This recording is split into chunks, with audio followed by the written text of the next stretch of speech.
Բարև ձեզ, սիրելի գործընկերներ, շնորհակալ եմ գրավերին արձագանքելու համար։ Բնականաբար ասուլիսը պլանավորելու պահին դերևս տեղեկություն չկար Հանրապետության երկրորդ նախագահ Ռոբերտ Քոչարյանի կալանավորման մասին, քանի որ ամենահրատապ թեման է այս պահին, թերևս ասուլիսի սկզբին անդրադառնանք այդ խնդրին։ Անկախ այն հանգամանքից, որ ես պարոն Քոչարյանի իշխանության տարիներին երկու անգամ եղել եմ քաղաքկալանավոր, բացարձակապես ուրախացած չեմ տեղի ունեցածից, ավելին տեղի ունեցածը համարում եմ քաղաքական հետապնդում և ուզում եմ հստակ արձանագրել, որ ես երբեք քինախնդրությամբ ապրող մարդ չեմ, որևէ անձնական խնդիր չունեմ Ռոբերտ Քոչարյանի հետ և այս պահին ուզում եմ իմ և մեր կուսակցության զորակցությունը հայտնեմ Ռոբերտ Քոչարյանի ընտանիքին և թիմակիցներին։ Ինչու եմ ասում քաղաքական հետապնդում է, որտեղ այս գործը որևէ կապ չունի արդարադատության և օրինականության վերականգնման հետ։ Ակնհայտորեն ընտրվել է թիրախավորման հստակ պահ, ժամանակ, այսինքն տպավորություն այդ փաստերի մասին են խոսում, որ 8 տարի պիտի իշխանության համար ակնհայտ լիներ, 8 տարի այս մարդիկ իշխանության են։ Այսինքն բոլոր ընդդիմադիրների վրա տպավորությունն է, որ հավաքել են դոսիեներ, պապկաներ եւ ըստ անհրաժեշտության, երբ որ մարդուն հետապնդելու խնդիրը առաջանում, միանգամից այդ դոսիեները շատ արագ դնում են շրջանառության մեջ եւ անում են այն ինչ-որ անում են։ Սա մեկ։ Երկրորդը, ես միշտ ու սկզբունքորեն դեմ եմ եղել նախկին նախագահների կամ ղեկավարների կալանավորմանը, եթե դրա համար շատ ծանրակշիռ հիմքեր չկան, որովհետեւ դա խաթարում է պետության բնականանությունը, խաթարում է ինստիտուցիոնալ ժառանգականության սկզբունքը, չի կարելի ձևավորել անտագոնիստական մի մոդել, որ ցանկացած եկող իշխանություն սկսի անցյալով զբաղվել, առանց կենտրոնանալու այն մարտահրավերների առաջ, որ գոյություն ունեն։ Երրորդը, բացարձակապես անընդունելի է մի նոր գործելավոճ հաշվի չեն առնում ոչ մարդու առողջական վիճակը, մարդը ընդամենը 2 շաբաթ առաջ սրտի վիրահատություն է տարել եւ բացարձակապես ոչ հումանիստական մոտեցում է, առավել եւս ոչ հումանիստական մոտեցում է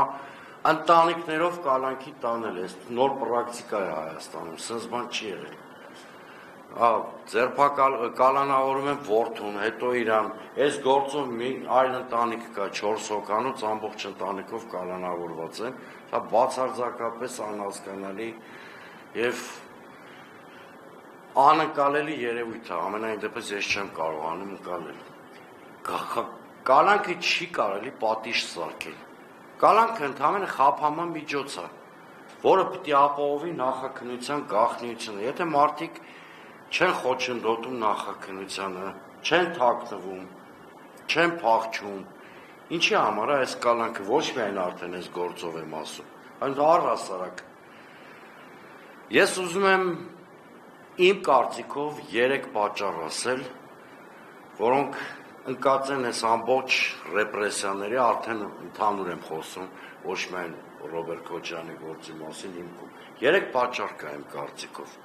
Նախ ուզում եմ հիշեցնել, որ ռեպրեսիաները սկսվել են 1 տարի առաջ,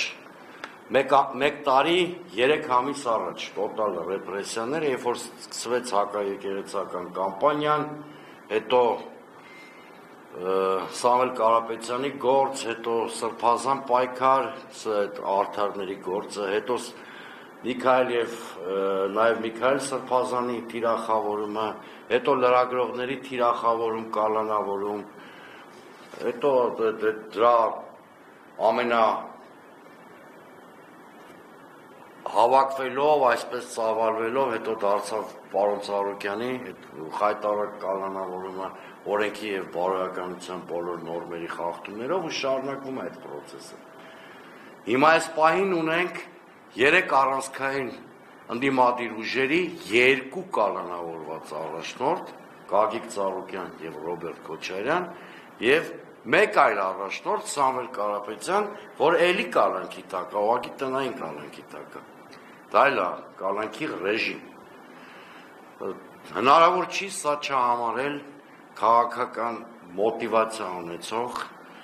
հետապնդում։ Հիմա իմ կարծիքով որոնք են այս ռեպրեսիաների 3 հիմնական պատճառները։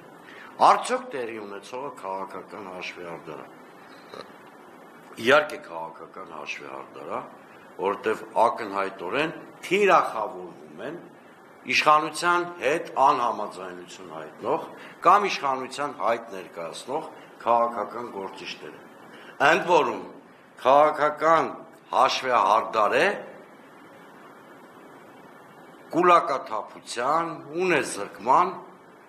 վառ արտահայտված բաղադրիչներով։ Բոլոր դեպքերում մենք տեսնում ենք կապարակնքումներ, Ծառուկյանի մոտ այդ մասսայական բնույթ գրեց, մի 70 հասցեներում միանգամից մի 7-8 հազար աշխատակից միանգամից փողոցում հայտնվեց, հիմա ավելի փոքր մասշտաբի նույն բանը տեղի ունենում Ռոբերտ Քոչարյանի պարագայում կապարակնքում են,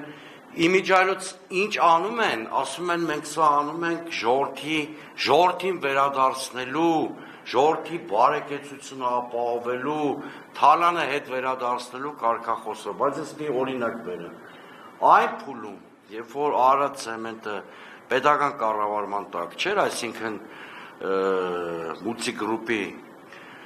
կառավարման տակ էր, ցեմենտի 1 տոննան վաճառվում էր 40,000 դրամով։